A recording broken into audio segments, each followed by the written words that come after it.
All right, let's get right into it. Today, we're exploring a theory of everything that honestly feels like it was ripped from the pages of a sci fi novel. It's a framework where the universe isn't just like a computer, it literally is one. A place where things like consciousness, dark matter, and even love get a real physical definition. So get ready to have your reality recoded, because we're diving headfirst into the cyber sci fi future. And it all starts with this haunting idea. For centuries, right, we've been trying to wipe this cosmic mirror clean, hoping to see the true face of the universe. We scrubbed away all the myths, all the superstitions, and when we finally lean in to look, what do we see? Just us. Our own reflection, staring back completely and utterly baffled. And that kind of perfectly sets up our first section, the ghost in the code. We're going to look at why modern physics seems to have this massive hole in it, and it's a hole that's shaped exactly like you. Turns out the biggest mystery in the universe isn't way out in the stars, it's right behind your own eyes. I mean, this is the real kicker, isn't it?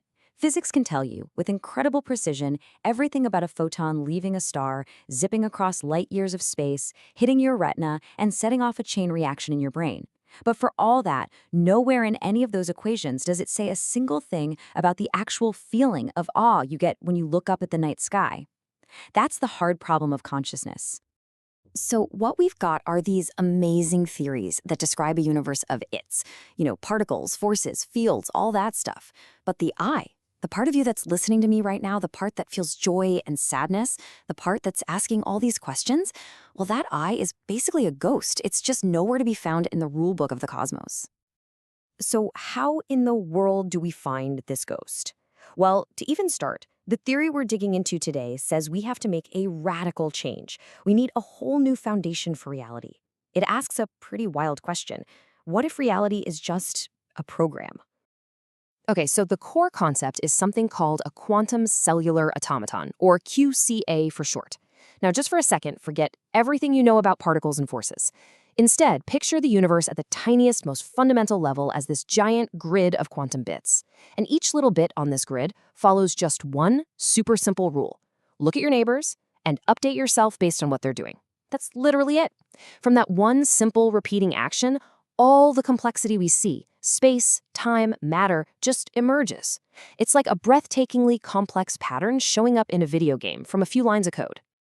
And this is where things get really wild.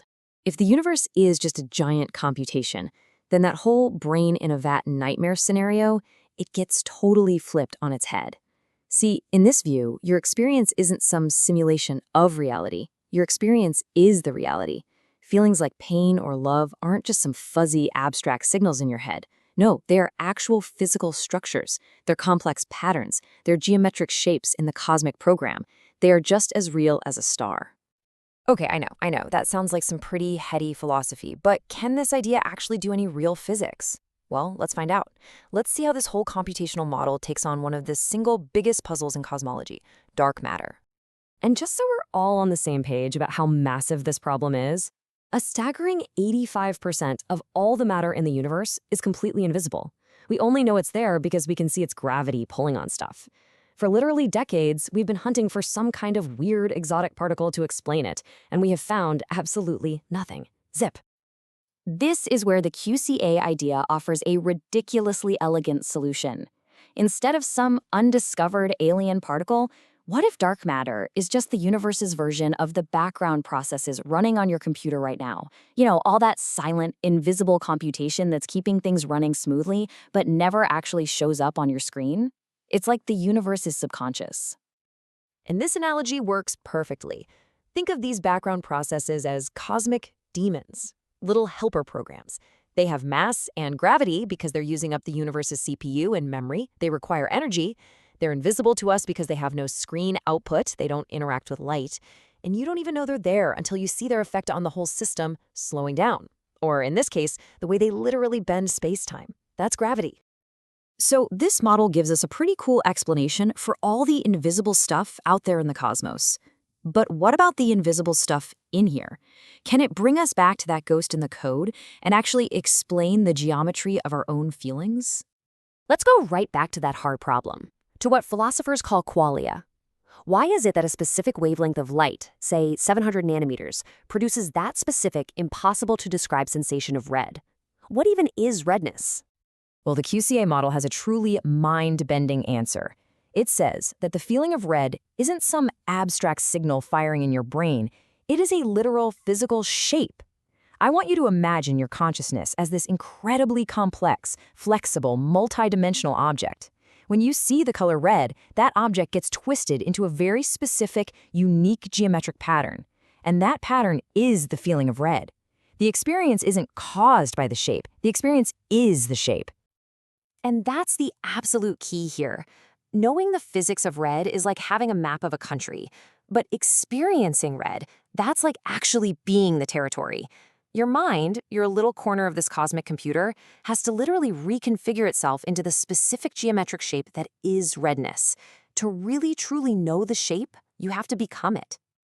So if our individual feelings are actual geometric shapes, then what about the feelings that connect us to each other? Our deepest bonds. Can this model explain those too? Well, for that, we have to look at one of the weirdest and most speculative ideas in all of physics, ER equals EPR. It's an equation that suggests a wild connection between wormholes and quantum entanglement. So the theory basically says that quantum entanglement, where two particles are mysteriously linked no matter how far apart they are, is actually the same thing as a wormhole connecting them through space-time. Now, if you apply that idea to consciousness, you get this incredibly poetic picture. Think of loneliness as two minds being far apart in semantic space, the space of ideas and feelings. But deep empathy or love?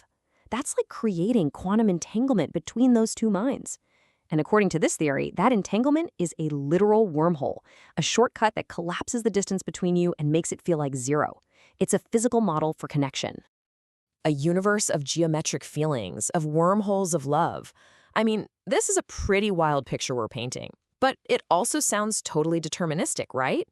If it's all just a program running on a set of rules, what happens to free will? Are all of our choices just an illusion? Well, the answer seems to lie in this fascinating concept from computer science called computational irreducibility. All it means is that for some really, really complex systems, there is absolutely no way to predict what they're going to do next without just running the system and watching it happen. There are no cheats. There are no shortcuts.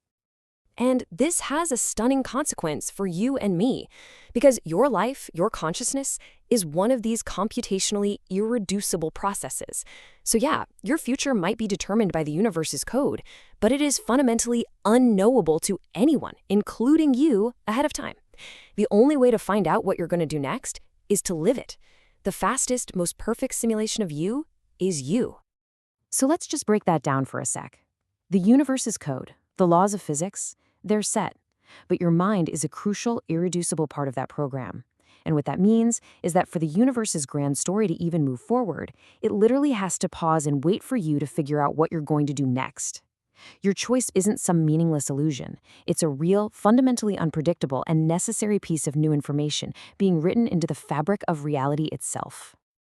This entire journey, from consciousness to dark matter, all the way to free will, it all brings us to one final, huge question. If we really are living inside this giant computation, this incredible sci-fi future, then who wrote the code? And the answer that this theory gives us is, honestly, it's maybe the most empowering idea of all. There's no programmer pulling the strings. The universe is a self-organizing program, and it's constantly learning and rewriting itself. And we, with our real, unpredictable choices, we're not just characters in the story. We are the code.